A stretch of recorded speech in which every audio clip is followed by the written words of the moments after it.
You are staring at 50 terabytes of raw, unadulterated garbage.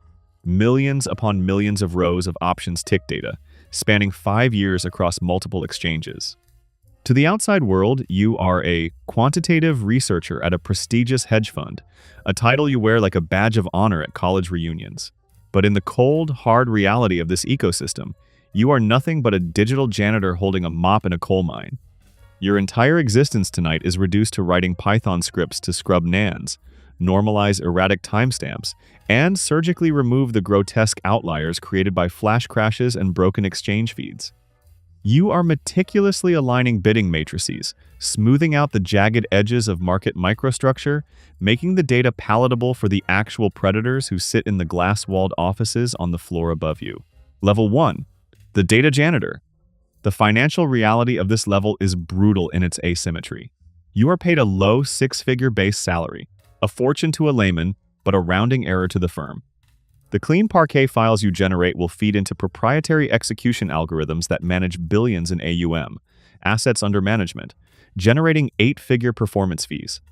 Yet, your bonus is capped, tethered to the operational stability of your pipelines, not the alpha generated by your sweat. You are entirely disconnected from the actual flow of capital. You are not managing risk, you are managing infrastructure. You are an overhead cost, easily replaceable by the next wave of hungry Ivy League physics PhDs desperate for a visa sponsorship and a Manhattan zip code. This brings you to the psychological trap, the illusion of code as finance. You tell yourself that your elegant architecture, your perfectly optimized pandas vectorized functions, and your masterful feature engineering are the core of quantitative finance. You believe that if you just build a faster data pipeline, if your code is just a little more computationally efficient, you will somehow hack your way into the inner circle of wealth generation. You take pride in the structural beauty of your scripts, completely blind to the fact that the market does not give a single damn about your clean code. The market only respects the brutal extraction of inefficiency, and you are entirely focused on the tools rather than the extraction itself. To escape this subterranean purgatory, an identity shift is mandatory. You must brutally murder the obedient computer scientist within you. You must stop seeking validation through GitHub commits and computational purity. The old self, the one who believes that hard work and perfect syntax are the keys to the kingdom, must die tonight under the harsh glare of these monitors. You must realize that data is not the goal. It is merely the raw ammunition. If you want to touch the real money, you have to stop cleaning the guns and start learning how to pull the trigger. Level 2. The Alpha Chaser. The backtest finishes compiling, and the final metric prints to the terminal. Sharpe ratio, 3.5. Annualized return, 42%. Max drawdown, 4.1%. For a single suspended second, the air leaves your lungs. You hear the deafening, rhythmic thud of your own heartbeat pulsing in your eardrums. The cumulative return curve on your screen is a flawless, hypnotic 45-degree ascent into the stratosphere, a perfect mathematical stairway to absolute financial freedom. You lean back in your ergonomic chair, a slow, arrogant smile creeping across your face. You have done it. You have decoded the chaos. You have found the holy grail buried beneath the noise of statistical arbitrage. You feel like a god who has just rewritten the laws of physics. Then comes the first week of live trading with real capital. You deploy the model on a Tuesday morning. By Thursday afternoon, a completely unpredicted macroeconomic shock, a single, hawkish sentence uttered by a central bank chairman halfway across the world, rips through the fixed income markets. You are sitting at your desk, but your extremities have gone entirely numb. Your hands are icy, your fingertips trembling slightly as they hover uselessly over the mouse. The execution algorithms are firing, but the bid-ask spreads have widened into yawning chasms. Market impact is chewing through your assumed slippage limits. You are paralyzed, watching the green numbers on your live P&L dashboard flicker, stutter, and suddenly hemorrhage into a violently aggressive, relentless red. Hundreds of thousands of dollars, real dollars, not simulated historical ghosts, are vanishing with every tick. You hold your breath, your chest tight with a rising acidic panic, silently begging the math to revert to the mean. It doesn't. The financial reality of this level is the agonizing discovery of market friction and regime shifts. Your model assumed a static universe where liquidity is always abundant and historical correlations hold firm under pressure. But in the real world, capital is predatory. When everyone heads for the exit at the same time, the door shrinks. Your paper alpha is being devoured by transaction costs, borrow fees, and the sheer brutal weight of institutional counterparties who are faster and more ruthless than you. The market is not a physics equation waiting to be solved. It is a chaotic, multiplayer game where your very attempt to extract alpha alters the environment you are trading in. This is the psychological trap, the overfitting trap. You are held hostage by history. In your desperation to create the perfect model, you added parameter after parameter, smoothing out every historical bump, curve-fitting your logic to perfectly navigate the past. You confused a lucky statistical anomaly with a fundamental, repeatable truth of human behavior. You fell in love with your own complexity, believing that a sophisticated enough mathematical formula could somehow domesticate the wild, irrational beast of the global markets. Your arrogance convinced you that you were predicting the future, when in reality you were merely memorizing the past. To survive this massacre and advance, a painful identity shift is required. You must take an axe to the ego of the brilliant academic. The person who believes that absolute certainty can be found in a Jupyter notebook must be discarded. You must accept that probability is a game of survival, not a pure mathematical proof. You have to kill the delusion of the perfect model and embrace the dirty, imperfect reality of risk management. You must learn that true alpha is not about being right all the time.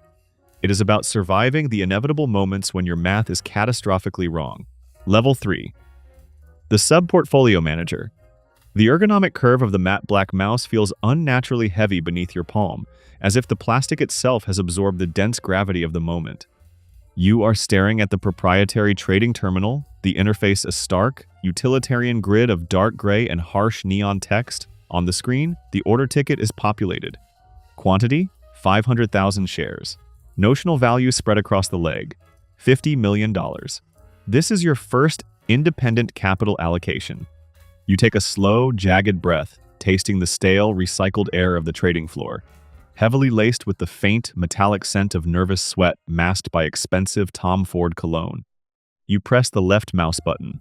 The microscopic mechanical click of the switch sounds deafening in your own head, a physical severing of the tie between theoretical modeling and visceral, unforgiving reality.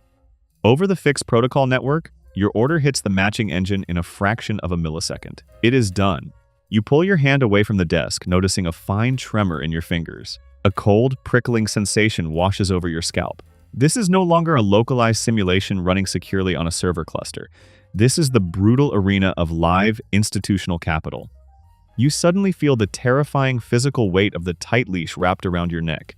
You know the exact mathematical parameters of your survival. A rigid 5% hard stop-out limit. If your sub-portfolio draws down by just $2.5 million, the automated risk management system will instantaneously liquidate your positions, flatten your book, and lock you out of the terminal. You will be quietly escorted to the elevator by compliance, your career as a risk-taker permanently stained before it even truly began. The financial reality of this level is the agonizing transition from a builder of tools to an allocator of risk, where the math is subjugated by the mandate. You are officially managing money, but you do not own the capital, nor do you control the overarching risk framework. You are merely renting balance sheet capacity from the partners, paying for it with your own psychological stability. You are expected to deliver absolute returns, completely uncorrelated to the broader market, while simultaneously operating within a straitjacket of sector neutrality, beta constraints, and strict volatility targeting. The mathematical elegance of your original alpha signal is now suffocated by the heavy, expensive drag of constant hedging. Here lies the insidious psychological trap, the agent's dilemma, and the poison of risk aversion. You are no longer trading to maximize profit. You are trading entirely to preserve your seat. The prospect of a 7-figure year-end bonus dangles before you, a tantalizing carrot that slowly paralyzes your predatory instincts. You begin to flinch at normal market noise. You manually intervene in your automated systems, closing out positions prematurely out of sheer terror of a sudden gap down.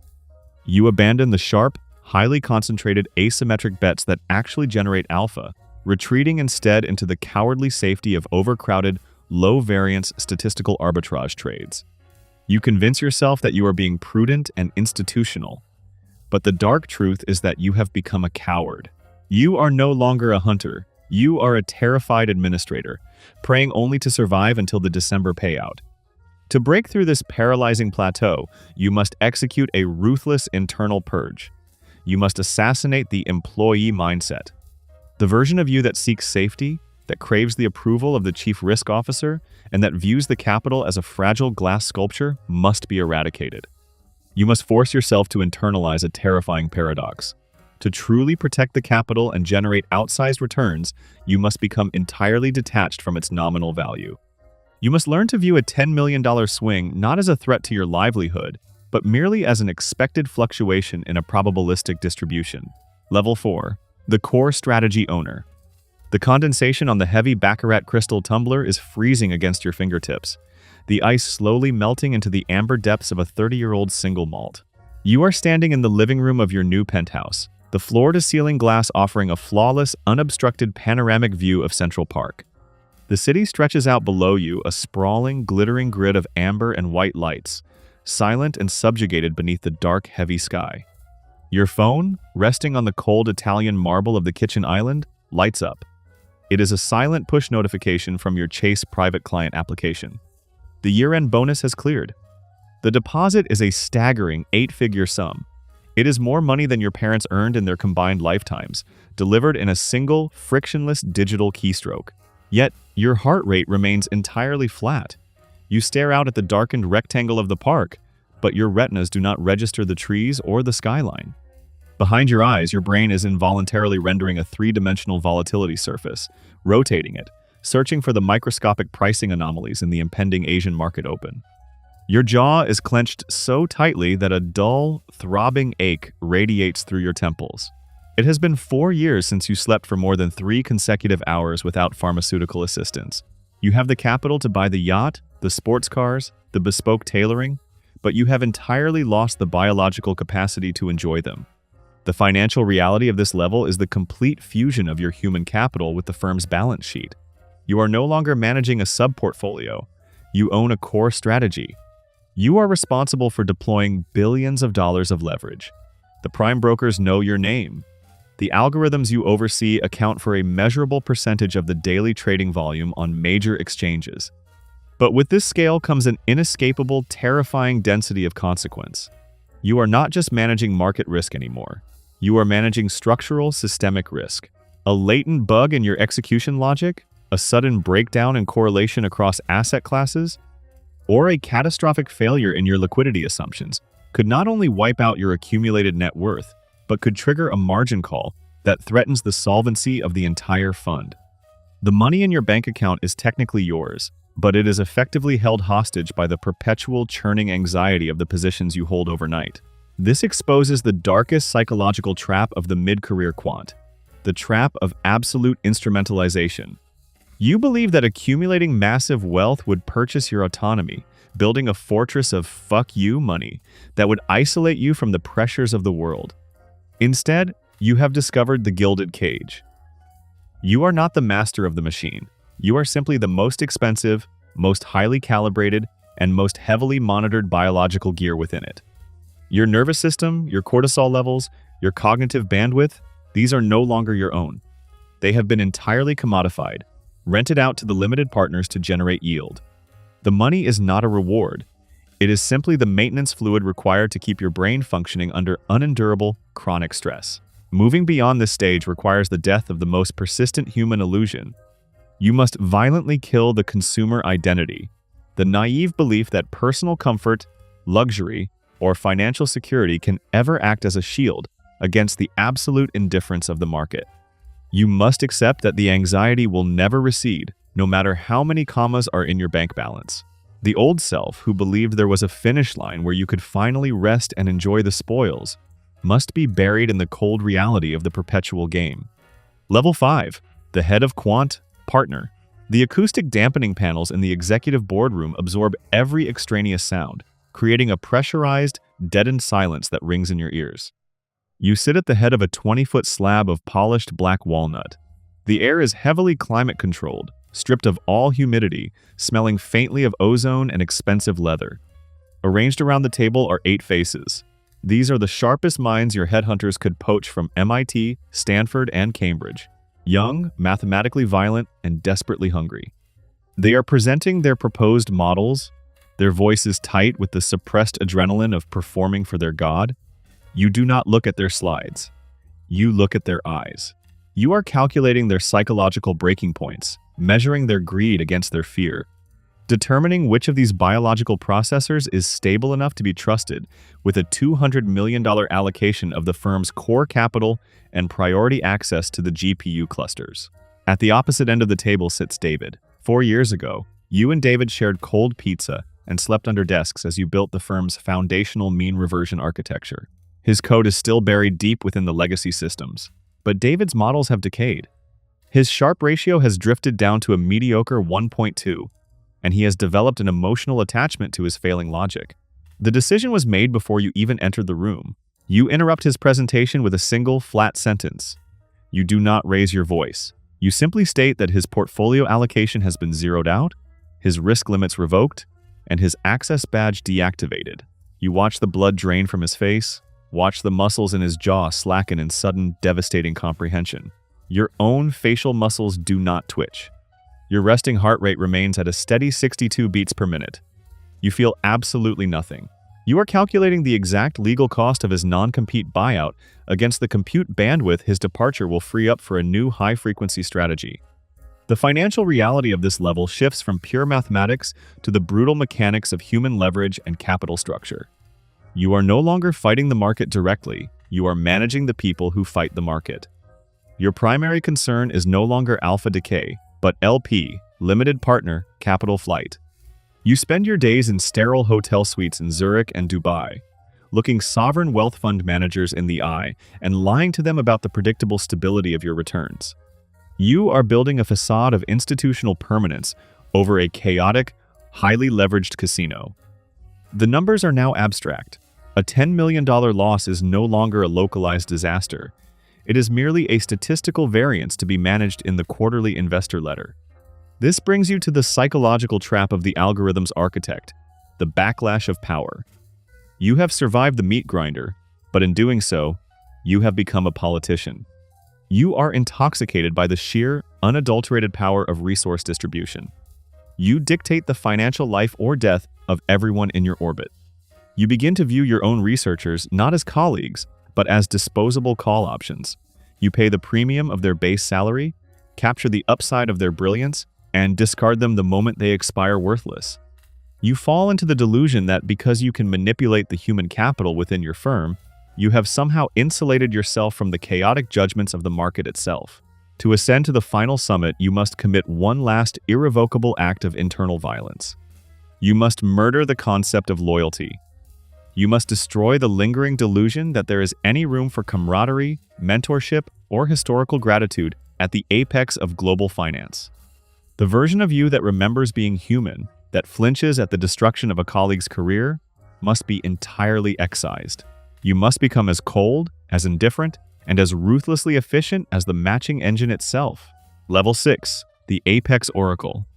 You stand alone in the darkened nerve center of your private family office, 70 stories above the concrete canyons of Manhattan. There are no keyboards here. There are no frantic clicks of a mouse, no nervous sweat, no frantic shouting across a crowded trading floor.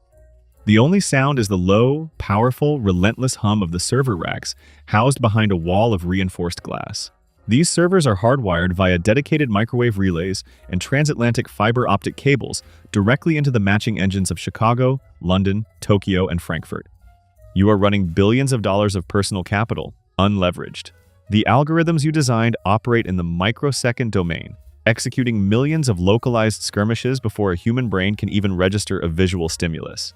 On the massive, wall-mounted Bloomberg terminal, the screen flashes a violent, strobing red. A sovereign debt crisis in a developing nation has just triggered a catastrophic currency collapse. Muted television screens show shaky helicopter footage of riots breaking out in a distant capital, tear gas billowing through crowded, desperate streets, pension funds evaporating in real time. You watch the footage, but your eyes do not see the human tragedy. You see the latency arbitrage opportunities opening up across emerging market currency pairs. You see the cross-asset dispersion models aligning perfectly. As the chaos outside intensifies, the proprietary P and L counter on your central monitor flashes a steady, rhythmic, hypnotic green. In the span of 90 seconds, While a nation's economy burns, your systems have quietly extracted $45 million in risk-free profit from the global panic. Your pulse does not quicken. You do not smile. You merely take a sip of sparkling water.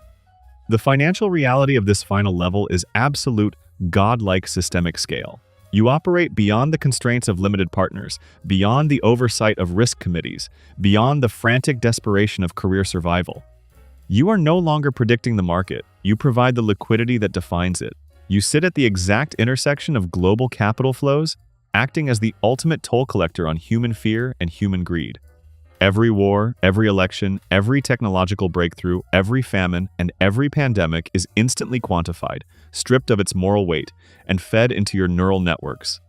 Here, at the end of the journey, lies the most terrifying psychological trap of all, the trap of absolute void. You have completely alienated yourself from the human experience. You have hacked the system so thoroughly that you have become the system. You look out over the city and you do not see millions of individuals living their complex emotional lives. You see a massive living life index. You view every birth, every death, every ambition, and every failure simply as data inputs, endlessly decoding human trajectories to optimize your localized payout functions. You have won the game. You are untouchable.